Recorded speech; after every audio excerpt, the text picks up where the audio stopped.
नमस्कार दोस्तों, मैं हूं सोनू कुंदल और आप देख रहे हैं व्यूज इंडिया।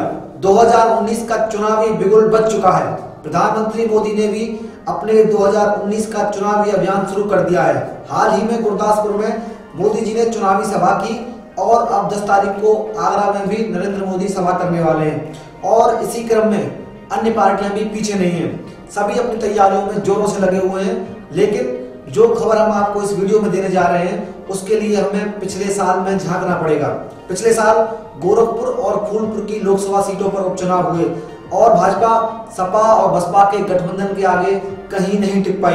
आपको बताते चलें कि यूपी की गोरखपुर लोकसभा सीट, जो कि 1991 के 10वीं लोकसभा के चुनावों से ही भाजपा के खेमे की रही है और 1998 से 2014 तक लगातार योगी आदित्यनाथ यहां से सांसद रहे और जब उत्तर प्रदेश के मुख्यमंत्री बने तो उन्हें इस सीट से इस्तीफा देना पड़ा, इसलिए यहां पर उपचुनाव हुआ। लेकिन भाजपा यह सीट हार गई। गोरखपुर की सीट की हार भाजपा के माथे पर एक कालिख पोत गई, क्योंकि गोरखपुर की सीट भाजपा के लिए सिर्फ एक लोकसभा की सीट नहीं थी। उत्तर प्रदेश के सूबे के मुख्यमंत्री खुद इस सीट से आते हैं और दूसरा ये सीट भाजपा की सेफ सीट भी मानी जाती है। और दूसरी सीट फूलपुर, वैसे तो ये सीट भाजपा के लिए उनकी परंपरागत सीट नहीं है, लेकिन 2014 के लोकसभा चुनावों में भाजपा के केशव प्रसाद मौर्य यानी कि फिलहाल के उत्तर प्रदेश के उप मुख्यमंत्री को फूलपुर की जनता ने यहां से 3 लाख से अधिक वोटों से विजयश्री का आशीर्वाद दिया और उनको संसद पहुंचाया। क्योंकि केशव प्रसाद मौर्य अब उत्तर प्रदेश के मुख्यमंत्री हैं, इसलिए उनको भी अपनी इस सीट से इस्तीफा देना पड़ा, इसलिए यहाँ पर उपचुनाव हुआ और भाजपा ये सीट भी हार गई। लेकिन ऐसा बिल्कुल नहीं था कि भाजपा ने अपने प्रचार में कोई कमी छोड़ी हो। भाजपा ने पूरा जोर लगाया था। योगी आदित्यनाथ ने पुरजोर रैलियां की, लेकिन सपा और बसपा के गठबंधन के आगे भाजपा कहीं नहीं टिक पाई। भाजपा की हर कोशिश नाकामयाब रही। गोरखपुर से सपा के प्रवीण कुमार निषाद और फूलपुर से नागेंद्र प्रताप सिंह विजयी हुए। फूलपुर और गोरखपुर की हार की आग अभी शांत नहीं हुई थी कि कैराना का उपचुनाव आ गया। कैराना में आए उपचुनाव का कारण बना था भाजपा के नेता हुकम सिंह का निधन हो जाना और इसीलिए भाजपा ने यहां से भाजपा नेता हुकम सिंह की बेटी मृणांका सिंह को ही टिकट दिया, उनको चुनाव लड़ाया और यहां से विपक्ष की उम्मीदवार बनी आरएलडी की सीट पर लड़ रही तबस्सुम हसन।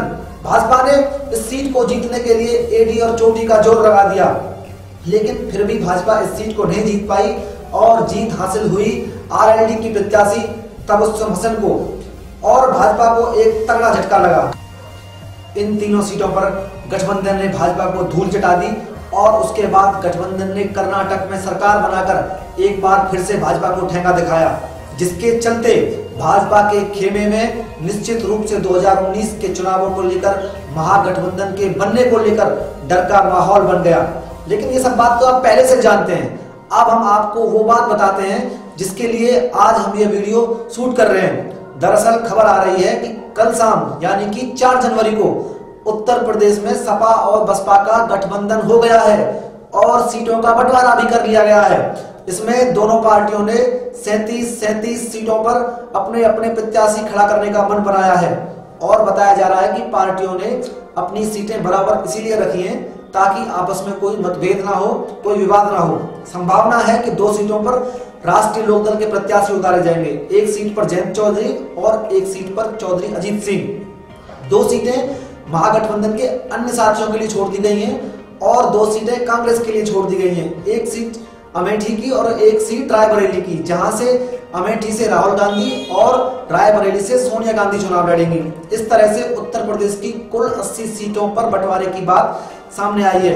अगर महागठबंधन के अन्य साथी साथ में नहीं जुड़ते हैं तो सपा और बसपा एक सीट और आपस में बांट लेंगे। और सूत्रों के हवाले से ये खबर भी आ रही है कि 15 जनवरी को यानी कि मायावती के जन्म दिवस के मौके पर प्रत्याशियों के नामों की घोषणा भी कर दी जाएगी। और राजनीतिक पंडित बता रहे हैं कि अब भाजपा उत्तर प्रदेश में अपनी 10 सीटें भी बमुश्किल निकाल पाएगी और सभी सर्वे की न्यूज एजेंसियां भी इसी प्रकार की रिपोर्ट दे रही हैं, क्योंकि 2014 के चुनाव में भाजपा को उत्तर प्रदेश ने 73 कमल दिए थे, यानी कि 73 सीटें भाजपा ने उत्तर प्रदेश से ली थी।